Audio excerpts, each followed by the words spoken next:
요즘요, 왜 이렇게 흉악스러운 사건이 자주 일어나는지 모르겠습니다. 전혜연 평론가님. 예, 정말 많은 이들의 관심을 사기도 하고 우려를 사기도 한 사건이 일어났습니다. 어제 오전 경기도 안산시 한 중학교 인근에서 벌어진 일인데요. 아하. 개학을 이제 맞고 있죠. 한 학생이 등교하던 중에 무방비 상태에서 공격을 받았습니다. 어머나.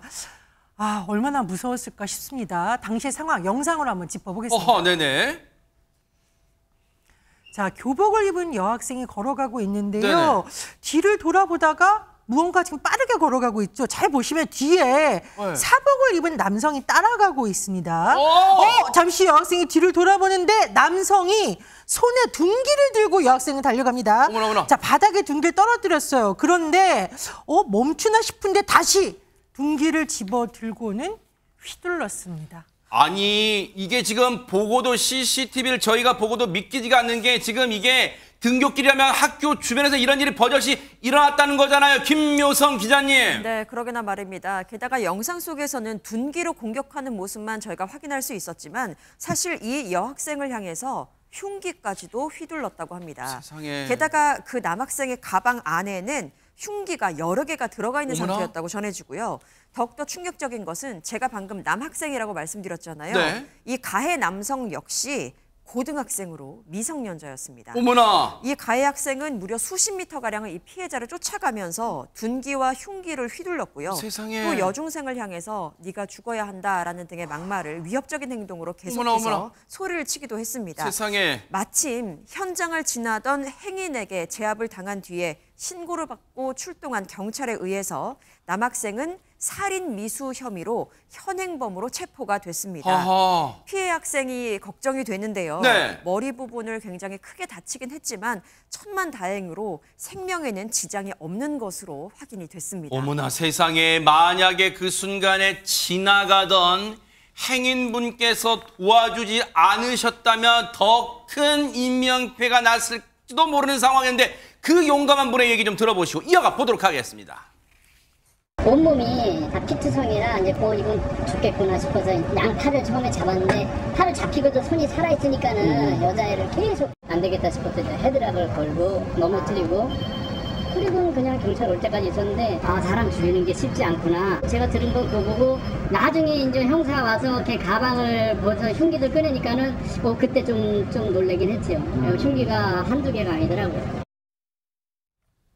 지금요, 진짜 이 용감한 시민분이요, 자신의 일처럼 만약에 모른 채 지나갔다면 그 피해 학생 아마 진짜 더 큰 피해를 당했을지도 몰라요. 그런데 보세요, 이담 아나운서 등굣길, 그것도 개학의 첫날에 이런 일이 벌어질 거라고 피해 학생은 누가 상상이나 했겠습니까, 진짜? 그러게 말입니다. 심지어 이 피해 여학생과 이 가해 남학생은요, 같은 중학교 선후배 사이로 알려졌습니다. 어머나. 게다가 그냥 선후배 사이가 아니라 실제 서로 아는 사이였다고 합니다. 알고 지낸 사이예요? 네.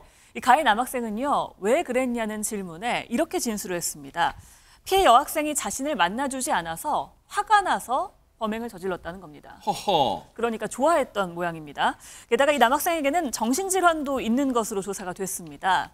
이 후배 여중생을 스토킹해오다가 이번에 범행한 것으로 보이는데요.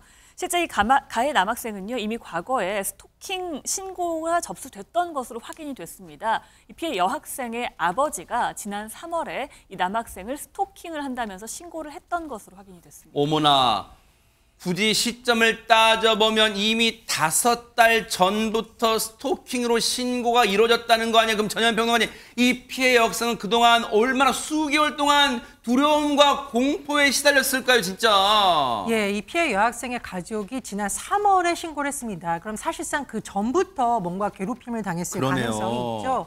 가족들이 신고한 내용을 보면 이 딸, 즉 여학생과 1년 전부터 알고 있는 남학생이 딸이 싫다고 거부 의사를 밝혔는데도 불구하고 계속 따라다닌다, 이렇게 신고를 했다는 겁니다. 그리고 우리가 시간순으로 또 짚어볼 일이 있습니다. 지난 6월에 이 가해 학생이 학교에서 상담을 받았습니다. 근데 상담 교사에게 뭐라고 했느냐? 네. 나 이 여중생에게 위해를 가하겠다, 이렇게 말한 적이 있다고 세상에. 합니다. 그래서 학교에서 이 사실을 경찰에 알렸고요. 네. 또 이 학교 전담 경찰관이 피해 여중생에게도 이런 부분 알리고 또 스마트워치라고 해서 요즘 이제 보호책을 하고 그렇죠. 있거든요. 네. 그렇게 안전 조치를 했다라고 합니다. 그리고 이제 남학생을 좀 어떻게 할 것이냐 학교 전담에 이 경찰관이 고민을 하다가 남학생의 보호자인 부모들과 상의를 해서 결국 이 학생은 정신병원에 입원 조치가 됐었습니다. 정신병원에 입원했는데 어떻게 나온 거예요? 예, 병원에 지난달 2일 입원을 했었는데요.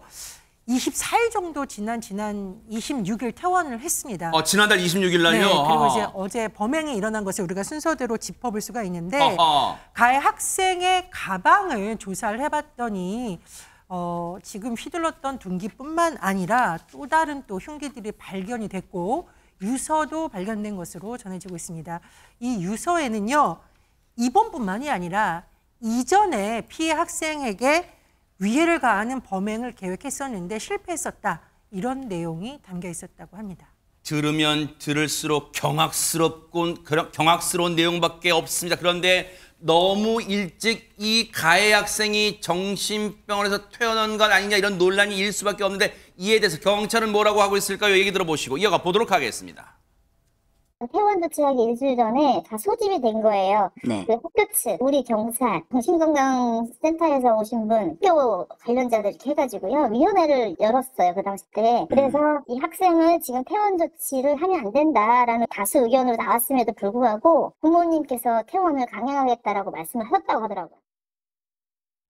지금 보세요. 박성배 변호사 일단 먼저 이거 하나 짚어볼게요. 다른 관계자들이 지금으로서는 가해자가 퇴원을 하면 안 된다 부정적 의견을 냈음에도 부모들이 완강하게 퇴원시키겠다고 하면 그걸 막지를 못하나 봐요, 현행법상. 아마 이 입원 절차가 자의적인 입원이었던 것 같습니다. 자타해 위험이 현실화될 경우에 강제 입원 조치를 취할 수 있는데 그 강제 입원은 크게 세 가지로 나뉩니다.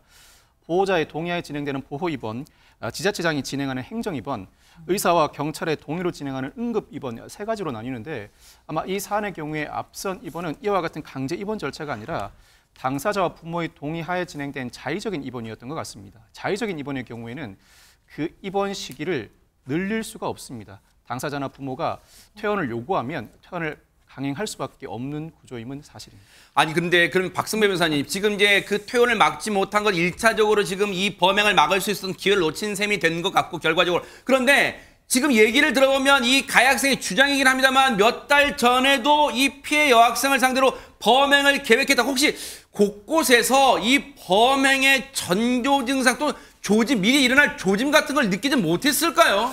일단 경찰 해명에 따르면 최초 신고 당시에 피해자의 아버지가 피의자의 이름만 진술하고 연락처는 모른다고 했고 무엇보다 출동 신고가 아니라 전화 상담으로 접수된 사안이라 고소 절차 등을 안내하는 것으로 마무리를 지었다고 합니다. 아하. 이후에 피의자가 위해를 예고했고 학교 측이 경찰에 알린 뒤에 이번 절차가 이어졌지만 경찰이 피의자 측을 설득했음에도 불구하고 피의자와 피의자 부모의 퇴원 의사가 강해서 결국 퇴원하게 됐다고 하고 경찰이 그 이후에 지난 13일 피의자 측에 전화를 하는 등 모니터링을 진행했지만 이날의 사건을 막을 수는 없었습니다.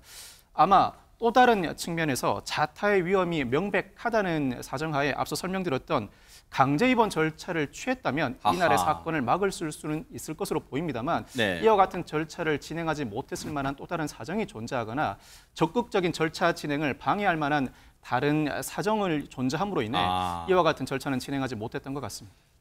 너무너무 경악스러워요. 지금 당시 가해자 이 가방에 흉기가 여러 점 수두룩 있었다는 거 아니에요. 그런데 보세요. 오늘 오전에 이런 가운데 오늘 오전에 이 가해자 학생이에요. 학생 고등학생 이 가해자에 대한 구속 전 피의자 신문 영장 심사가 있었어요. 그때 모습 좀 보시고 이어가 보도록 하겠습니다.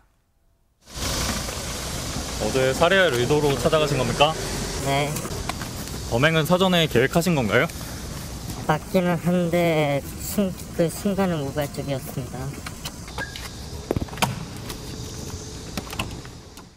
저런 경악스러운 범죄를 저질러 놓고 고개를 푹 숙이고 그냥 우발적이었다고 태연하게 말하는 저 태도 과연 어떻게 이 사건 그리고 저 인간에 대해서 어떤 형벌을 내릴지 차분하게 따라붙어 보도록 하겠습니다.